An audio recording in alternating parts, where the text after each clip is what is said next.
দাবিতে দশম গ্রেড বাস্তবায়নের দাবিতে 2 ঘন্টার কর্মবিরতি পালন করছেন মেডিকেল টেকনোলজিস্ট ও ফার্মাসিস্টরা। সকাল 9টা থেকে শুরু হওয়া এই কর্মবিরতি চলবে বেলা 11টা পর্যন্ত। এ বিষয়ে আরো জানাতে মুন্সিগঞ্জ থেকে আমাদের সঙ্গে যুক্ত হচ্ছেন আমাদের সাকিব। কর্মবিরতির কারণে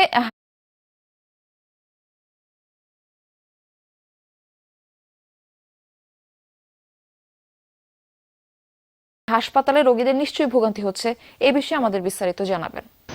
মার্ফি, দেখুন আসলে 11তম গ্রেড থেকে 10ম গ্রেড বাস্তবায়নের দাবিতে কিন্তু এই কর্মসূচি এবং সকাল 9টা থেকেই তাদের যে কর্মসূচি সেখানে কিন্তু তারা হাসপাতালের সামনে অবস্থান নিয়েছে এখানকার মেডিকেল টেকনোলজিস্ট এবং ফার্মাসিস্টরা, এবং যে কারণে কিন্তু আমরা দেখতে পাচ্ছি যে হাসপাতালের অভিমুখে আসা কিংবা হাসপাতালে সেবা নিতে আসা যে চিকিৎসা প্রার্থীদের যে দীর্ঘ সারি সেটি কিন্তু একটি তৈরি হয়েছে। অন্যদিকে যে দেখা যাচ্ছে যে রেডিওলজি, প্যাথোলজি, ডেন্টাল, ফার্মেসি বিভাগ সেটি